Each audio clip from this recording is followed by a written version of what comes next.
7 November 2025 कायद्याची बाजू. मित्रांनो, मी संभाजीनगर इथून महाराष्ट्र ग्रामीण बँकेचं कामानिमित्त गेलं असता परत येत असताना 4:30च्या सुमारास चिकलठाणा संभाजीनगर येथे माझा अपघात झाला. एका कारवाल्यानं विष्टा मला उडवलं. मी माझ्या बाजूनं चालत होतो. आला, त्यांनी धक्का दिला, पडलो. बराचसा मार लागला, घासलं. माझ्याकडं माझ्या बँकेच्या एका अधिकाऱ्यांची साहेबांनी मला जाण्यासाठी गाडी दिली. ती गाडी होती, गाडी बुलढाणा पासिंग होती. तिथून उडवलं आणि पडलो. जमला रस्त्यावरती. ज्यावेळेस मी पडलो त्यावेळेस बरेचसे लोक पण थांबले होते. अर्थात मला कोणीच ओळखीचं नव्हतं. त्यावेळेस त्या कारवाल्यांनाही गाडी उभा केली आणि 4 जण होते त्या गाडीमध्ये. प्रॉपर ते संभाजीनगरचीच पासिंगची गाडी होती. आले माझ्याजवळ, बोले जिंदा है. जिंदा है नाही मर गया, बोले जिंदा है असं म्हटले. आणि मला पाहिलं. ठीक है बोले, जा हॉस्पिटल में जा, इसको दवाखाने में ले जाते है असं म्हटले. आणि परत आपल्या गाडीत बसले आणि निघून गेले. तोपर्यंत समजा मला उठलो होतो मी. 1-2 जणांना असं जाणवत पण नाही आहे, मला कदाचित मदत केली ती आणि उभा केलं. ते जात असताना मला खटकलं, म्हणून मी मोबाईलमधून त्यांच्या गाडीचा एक फोटो काढला. अर्थात फोटो काढल्यानंतर त्या 4पैकी 2 फोटोमध्ये चित्र आले आणि ते बसले गाडीमध्ये आणि गेले. वास्तविकता मला म्हणजे मार होता, पण इतका नव्हता, बऱ्यापैकी होता. दोन्ही टोंगळे, खांदा, दोन्ही हात आणि हेल्मेट असल्यामुळं कदाचित मी वाचलो. मला तेव्हा काय नाही जाणवलं. 5-6 मिनटं, 10-15 मिनटं मी तिथं थोडं थांबलो. म्हणजे थोडं शांत मन होईपर्यंत एका जागेवरती बसलो. नंतर उठलो आणि कोणीच नव्हतं वास्तविकता तिथं संभाजीनगर परिसर, संभाजीनगरमध्ये. आणि त्यावेळेस मला सुचलं पण नाही आहे माझ्या मदतीला काय मदत घ्यावं, कोणाची मदत घ्यावं, कशासाठी घ्यावं. मार लागलेला होता, पण त्यावेळेस मला तर तकलीफ काही जाणवली नाही. नुसतं दिसत होतं, रक्त दिसत होतं हाताला, खांद्याला. बरंचसं घासलेलं होतं पायाला. तरी तिथून मला येणं गरजेचं होतं, कारण की गाडी माझ्याकडे साहेबाची होती आणि साहेबाला शनिवारी रविवारी सुट्टी असल्यामुळं त्यांच्या घरी जायचं होतं. आणि गाडी त्यांची असल्यामुळं मला नको पोलीस स्टेशनला, आणि विशेष म्हणजे बँकेचे काहीतरी सिक्युरिटी डॉक्युमेंट होते माझ्याकडं, कागदपत्र असल्यामुळं. आणि पहिलेच उशीर झाला होता, कारण की संभाजीनगर ते जालन्याहून परत सेवलीसारख्या ठिकाणी यायचं तर 3 तास लागत होते. माझ्यामुळं साहेबाला उशीर होऊ नये म्हणून मी आहे त्या परिस्थितीमध्ये चला म्हटलं, जाऊ दे आपल्याला जायचं आहे. गाडीवर बसलो आणि संभाजीनगरच्या टोल नाक्याच्या समोर आल्यानंतर मला चक्कर यायला लागली, घाम यायला लागला. म्हणून तिथंच टोल नाक्यासमोरच एक हॉटेल आहे रस्त्यावरतीच, तिथं गाडी थांबवली. त्यावेळेस मला जाणवलं नाही समजा मला मार किती आहे काय आहे तर, कारण की पडल्या कदाचित ताबडतोब त्याचा परिणामही जाणवत नाही. टोल नाक्याच्या समोर आलो, चक्कर आली, अंधार आल्या. त्या हॉटेलवर त्याच्या एका खाली फुटपाथवर म्हणजे खाली रस्त्यातच असं पडलो मी. सुधरत नव्हतं, घाम पुष्कळ होता. आणि 15 मिनटं तसंच डोळे झाकून निश्चित पडलं. 15 मिनटानंतर कोणी विचारायला सूद घ्यायला कोण नव्हतं, परिचयाचं कोण नव्हतं. आणि सरासरी माणुसकी नावाचा हा भाग प्रत्येक माणसाच्या मनातून मेलेलाच असावा. मग जवळच्याच माणसाला, जो चहाच्या दुकानवाला होता, त्याला पण काही असं गरजेचं नाही वाटलं की माणूस असा तडफडायला लागला आहे, नेमकं काय व्हायला लागले याची पण त्या बिचाऱ्या स्टॉलवाल्याने, त्या चहाच्या दुकानवाल्यानी पण विचारायचं हे नाही केलं, म्हणजे जरुरी नाही वाटलं. ह्या मेलेल्या माणुसकीचा, माणसातून माणूस पण हरवण्याचा एक ज्वलंत उदाहरणच म्हणावं लागेल. त्यानंतर तिथंच मी थोडं 15 मिनटानंतर शुद्धीवर आल्यासारखा झाल्यावर नंतर मी घाम वगैरे पुसला, शांत थोडं बसलो, झोपलेलो होतो, उठून बसलो, घाम पुसला. आणि त्या चहावाल्याला सांगितलं की बाबा मला एक चहा आणि बिस्किट दे, थोडी खाला, पाणी दे. पाणी घेतलं, चहा वगैरे पिला, बिस्किट खाल्लं. थोडं डोळ्यावरची धुंदी गेल्यासारखी झाली, जी चक्कर यायला लागलं होतं ते कमी झाले. मग आठवलं, यार माणुसकी नावाचा काही, म्हणजे माणूस कुठं हरवला आहे. जर मी मेलो असतो किंवा अपघातात काही झालं असतं तरच प्रशासन जागलं असतं का, तरच त्या माणसानं नेलं असतं का, तरच काही झालं असतं का. म्हणून आठवण म्हणून सहज एक माझा मित्र बाबा नावाचा, पोलीसमध्ये संभाजीनगर ग्रामीणला कुठेतरी एका दूरच्या खेड्यात आहे. त्यावेळेस मला आठवलं, कारण की ज्यावेळेस अपघात झाला त्यावेळेस मला काही आठवत नव्हतं आणि काय करावं हे सुचतही नव्हतं. पण त्यावेळेस मला जाणवलं नाही यार, आपण मदत घ्यायला पाहिजे. आपल्याला जर पुढं चालता जाता पुन्हा रस्त्यानं जर काही झालं, चक्कर आली, रोडवर पडलो, काही झालं तर हे कोणाला तरी माहीत असावं. म्हणून मी बाबा नावाच्या मित्राला, जे पोलीसमध्ये कार्यरत आहे संभाजीनगर ग्रामीणला, कॉल केला की बाबा म्हटलं मला असं असं जर घडली घटना आणि ते माणसं सरळ बोले जिंदा आहे बोल के निकल गए, निघून गेले. म्हटलं मला उडवलं आहे तर काय करता येईल. तर तो म्हटलं यार तू खूप उशीर केला म्हणे, त्याच वेळेस सांगितलं असतं तर मी काहीतरी करू शकलो असतो. त्याच्यात तळमळ जाणवली मला. पण मी म्हणे आता कमीत कमी संभाजीनगरपासून 30-35 किलोमीटर, 40 किलोमीटर दूर आहे, तू कशी मदत करू माझ्या, कारण की माझ्या पण कोणी जवळचं पोलीस स्टेशनचं ओळखीचं नाही. तू जर तिथं गेला असता किंवा त्या माणसाला फोन दिला असता त्याच वेळेस मी काहीतरी करू शकलो असतो. त्याची तळतळ जाणवली, कारण की मित्र असल्यानंतर तर वाटणारच थोडंफार. ठीक आहे म्हणे, तू आरामानं कोणतरी दवाखान्यात जा म्हणे, पहिले झालं ते जाऊ दे आणि पोलीसवाले आता काही करणार नाहीत म्हणे, आणि तसं काही होणार बी नाही. तर जवळच्या दवाखान्यात जा म्हणे, थोडा उपचार घे म्हणे, आराम कर, आणि वाटल्यास गाडी जिथं आहे तिथं राहू देईन म्हणे, परत वापसही कदाचित रूमवर तुला थांब आणि बरं लागल्यानंतर जा. नाही म्हणलं यार, माझ्याकडं साहेबाची गाडी आहे आणि साहेबाला माझ्या ते समजा त्या बँकेपासून 50 किलोमीटर त्यांच्या गावी जायचं आहे, उद्या 2 सुट्ट्या आहेत, मी थांबू शकत नाही, बँकेचे डॉक्युमेंट येतं महत्त्वाचे, हे बी ठेवता येत नाही. म्हणलं मला तर जाणं गरजेचं आहे.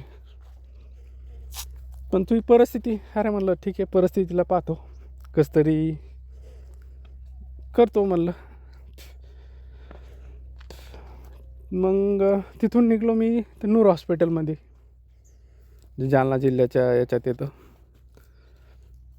बदनापूरमध्ये नूर हॉस्पिटल म्हणून, जवळच्या तिथून हळूहळू कसं तरी आलो. की मला कळत नव्हतं मी गाडी चालवायलो काय व्हालो कसं व्हालो आहे. एक धुंदीत असल्यासारखं तंदीत असल्यासारखं आलो. तिथं उपचार घेतले. त्यावेळेस थोडं बरं वाटलं आणि थोडी झाक गेल्यासारखी जरी डोळ्यावरचं थोडं कमी झालं. मग जाणवलं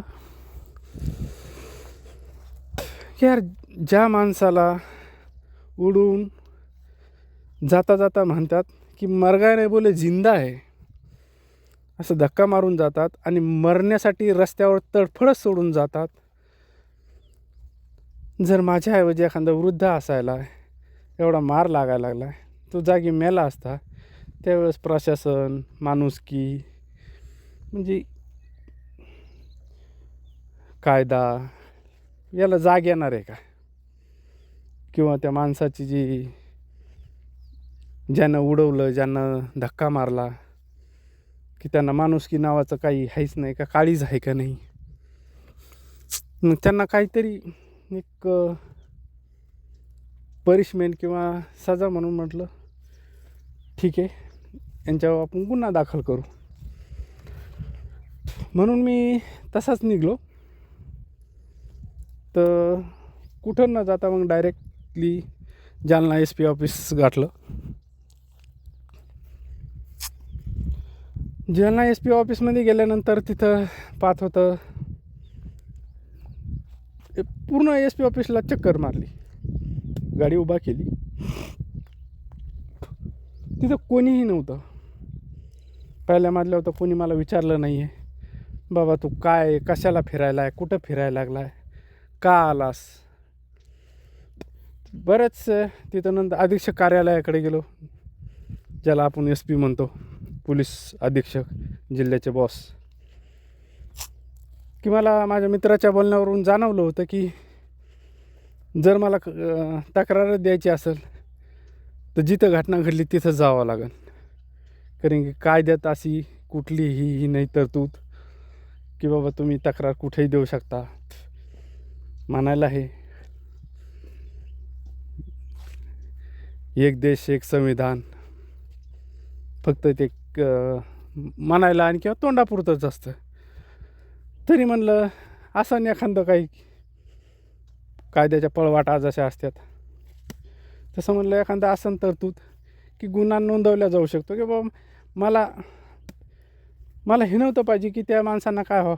कमीत कमी त्यांच्या मनात ज्यांनी मला उडवले माणुसकी नावाचं बीज, जे कोणी मरताना रस्त्यावर तडफडत सोडून जाऊ नये असं कोणीही भविष्यात किंवा काही होऊ नये ही जाणीव करून द्यासाठी मला गुन्हा नोंदवायचा होता. ना गुन्हा नोंदवण्यासाठी माझं त्याच्या मागचं कुठली वेगळ्या प्रकारची भावनाही नव्हती. फक्त माणुसकी निर्माण व्हावं अशा माणसासोबत. कारण की ज्यांना उडवलं मी त्यांना तर ओळखत नव्हतो, परंतु त्यांच्या गाडीचा फोटो होता माझ्याकडं. जालना SP ऑफिसला फिरल्यानंतर कोणीही मला विचारायला तयार नाही आहे तू SP ऑफिस उडवायला आला का बुडवायला आला कशाला बाबा, फिरायला कशाला. वास्तविकता माझ्या हाताला याला डोक्याला आणि खांद्याला पट्ट्या होत्या, बँडेड होतं, खरे उपचार करून आलेलो होतो. आणि दिसतही होतं, शर्ट फाटलेलं, पॅन्ट फाटलेली. तरीही कोणीही पोलीसवाला SP ऑफिसमध्ये विचारायला तयार नव्हता की बाबा तू फिरतोस एवढ्या रात्रीच्याला. साधारणतः ही घटना की मी SP ऑफिसला गेलो तर ते इथं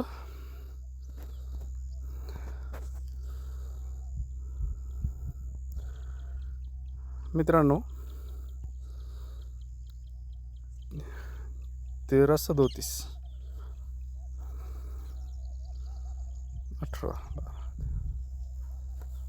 6:37 SP ऑफिसमध्ये होतो मी.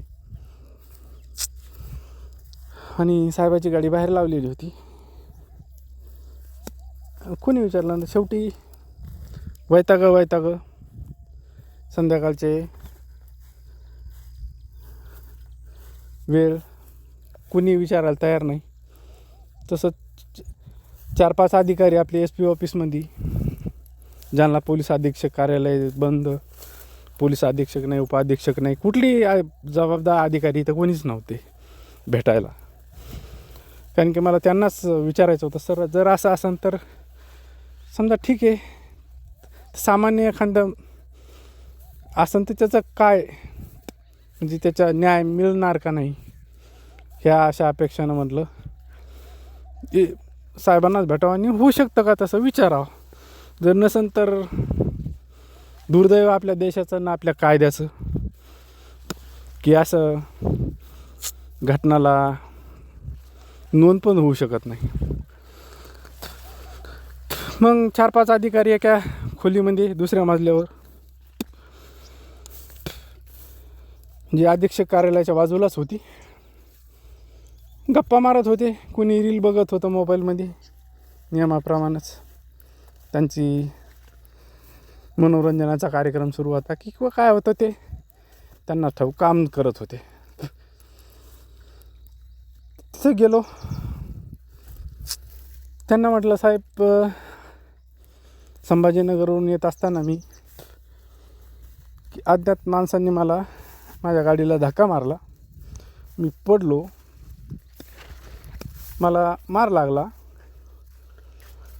मी जखमी आहे. तर ठीक आहे म्हणे, दिसतंय म्हणे तुम्हाला जखमी आहेत हे आहेत, पण म्हणे भाऊ तुम्ही सुखरूप आलात ना, जर तुम्ही पोलीस ठाण्यापर्यंत येऊ शकत तर मग तिथंच का नाही गेले. तर त्यांना माझी समस्या अडचण सांगितली की बाबा माझ्याकडं माझ्या अधिकाऱ्याची गाडी आहे, मी ग्रामीण बँकेमध्ये काम करतो, ते टपाला किंवा कार्यालयीन कामानिमित्त गेलतो मी, आणि माझ्या साहेबाला उशीर होऊ नये म्हणून मी तिथं थांबू पण शकत नव्हतं. आणि माझ्याजवळ काही असे दस्तावेज कागदपत्र आहेत की नव्हतं थांबता येत मला, कारण की कार्यालयीन कामासाठी गेलो तर कार्यालयीन वेळेपर्यंत पोहोचावं ह्या उद्देशानं, ह्या अपेक्षानं म्हटलं निघलो मी. तर ते म्हणे त्याच पोलीस स्टेशनला गुन्हा दाखल होतो म्हणे भाऊ, दुसऱ्या होणारच नाही. म्हणलं साहेब एक देश एक कायदा, जर समजा मी मेलोच असतो, हां म्हणे तुम्ही जर हे झाले असते म्हणे, तिथंच ॲक्सिडेंट झाला असता, दवाखान्यात ॲडमिट असते तिथल्या एखाद्या हॉस्पिटलमध्ये, तर म्हणे आमच्या पोलीस स्टेशनमधून म्हणजे डॉक्टर, तिथला जो सरकारी दवाखान्यातला डॉक्टर असेल त्याने तुम्हाला म्हणजे इलाज करण्यापूर्वी मग तुम्ही मेलात तरी चालेल, पोलीसला वाल्यांना बोलवलं असतं, गुन्हा नोंदवला असता, आणि नंतर 0 म्हणून तुमची तक्रार ज्या हद्दीत घडली पोलीस स्टेशनच्या तिकडं रेफर केली असती. जर 0 रेफर त्या पोलीस स्टेशनला मेल्यानंतर किंवा कोमात गेल्यानंतर किंवा एखादा शरीराचा अवयव म्हणजे निकामी झाल्यानंतरच जर 0 तक्रार होऊ शकते, किती दुर्भाग्य मानावं लागेल आपल्या देशाचं आणि आपल्या कायद्याचं, सुव्यवस्थेचं, की जिवंत माणसाला किंवा व्यवस्थित न्याय देता यावा आपल्या जनतेला, अशी कायद्यात तर मला तरी तरतूद नाही जाणवली, नाही वाटली. असू शकते कदाचित, मी काय कायद्याचा एवढा अभ्यासक पण नाही आहे. ठीक आहे, घटना घडल्याच्या नंतर त्यांच्यासोबत थोडं म्हटलं असं कसं असू शकतं, एक 5 मिनटं, कारण की त्या अधिकाऱ्याचं मी नाव विचारायचं असं मला उत्तर मिळाल्यानंतर मला जरुरी नाही वाटलं त्या अधिकारी समोरच्या कोण येतं आणि काय येतं, काय घेणं देणं नाही. म्हटलं जर असे कायद्यात न्यायालयात हेच नाही आहे, विश्वासच नाही, तर यांचं विचारून करणार तरी काय. तर ठीक आहे म्हणे, होऊ शकतं म्हणे 0 तुमची तक्रार 0 म्हणून काहीतरी कायद्यात आहे पळवाट का काहीतरी नोंदवली जाऊ शकते म्हणे.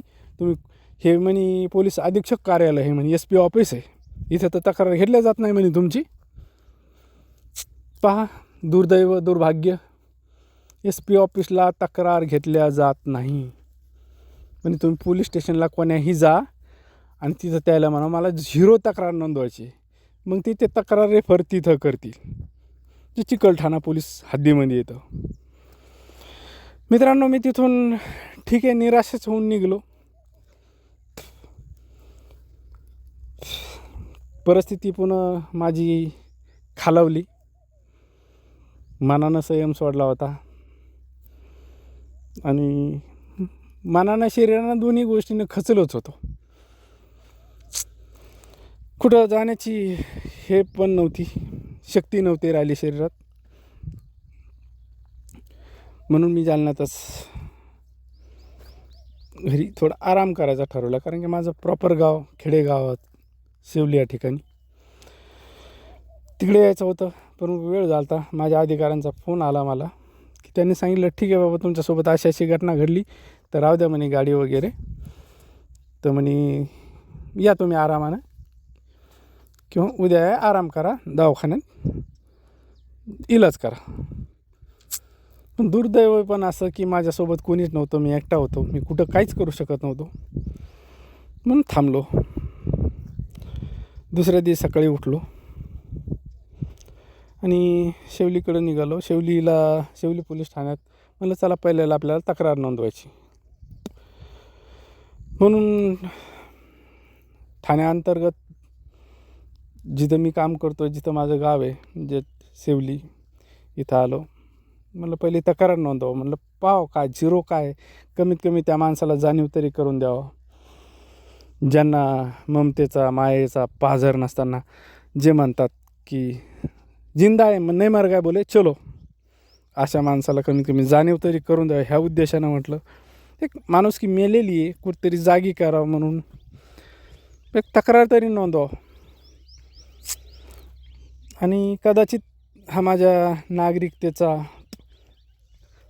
हक्काचा विषय होता म्हणून म्हटलं चला पोलीस ठाण्यामध्ये गेलो. म्हटलं साहेब मला अशी अशी तक्रार नोंदवायची. तर म्हणजे तुम्ही काल संभाजीनगरपासून इथपर्यंत चालत येतात,